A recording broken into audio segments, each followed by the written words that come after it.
राजनीति में सियासत के तीखे तीर कभी भी शांति से नहीं निकलते हैं और जब बात राजस्थान की हो तो हर तीर निशाने पर ही लगता है।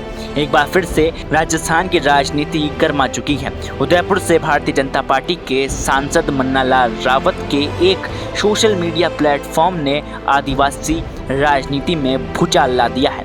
पोस्ट में बीजेपी को क्रेडिट देते हुए मन्नालाल रावत ने राजकुमार रौत को और उनकी पार्टी को निशाने पर लिया है और जिससे राजनीतिक माहौल राजस्थान में गरमाया हुआ है।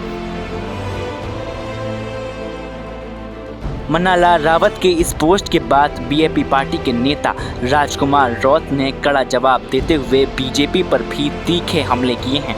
राजकुमार रौत ने बीजेपी पर आदिवासियों को विभाजित करने का बड़ा आरोप लगाया है और कहा है कि अगर सच में बीजेपी आदिवासियों का भला चाहती है तो राज्य की प्रशासनिक सेवाओं में क्षेत्रीय आधार पर बंटवारा और रेगिस्तान के आदिवासियों के लिए विशेष आरक्षण की व्यवस्था राजस्थान में करनी चाहिए। मन्नालाल रावत ने भी अपने पोस्ट में कहा था कि बीजेपी के नेता ने आदिवासी समाज को धोखे में रखा है, जबकि बीजेपी ने हमेशा आदिवासियों के हित की रक्षा की है और आरक्षण भी दिया है। इस बयान के बाद से ही उपचुनाव में बीजेपी के लिए मुश्किलें बढ़ गई है। वहीं राजकुमार रौत ने अपने सोशल मीडिया प्लेटफॉर्म एक्स पर पोस्ट में बीजेपी को आदिवासियों के हितों की अनदेखी का आरोप लगाते हुए राज्य सरकार से उनके अधिकार दिलाने की मांग की है।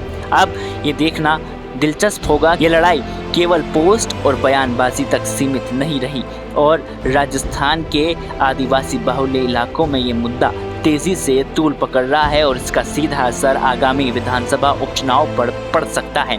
ये देखना होगा कि क्या इस सियासी तकरार में कौन आगे निकलता है और किसकी पार्टी को बड़ा नुकसान उठाना पड़ता है। राजनीति का ये दौर केवल आरोप प्रत्यारोप तक सीमित नहीं है। ये वही दौर है जहां एक पोस्ट, एक बयान चुनावी समीकरणों को पूरी तरह से बदल सकते हैं। अब ये सवाल है कि क्या इस सियासी संघर्ष में कौन अपनी सीट बचा पाता है और कौन इस जंग में हार मानता है।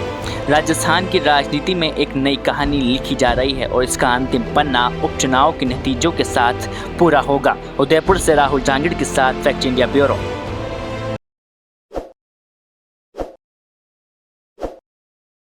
ताज़ा खबरों के लिए विजिट करें द फैक्ट इंडिया की वेबसाइट और डाउनलोड करें द फैक्ट इंडिया ऐप।